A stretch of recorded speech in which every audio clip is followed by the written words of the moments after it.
ਇਹਦੇ ਕੀੜੇ ਲੱਗਦੇ ਆ ਛੋਟੀ ਜਿਹੀ ਕੋਈ ਖਾਣੀ ਕੋਈ ਜਾਣਾ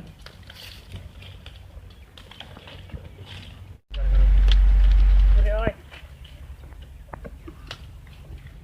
तो कुछ नहीं खा के राजी है खड़ी मुंह तो बस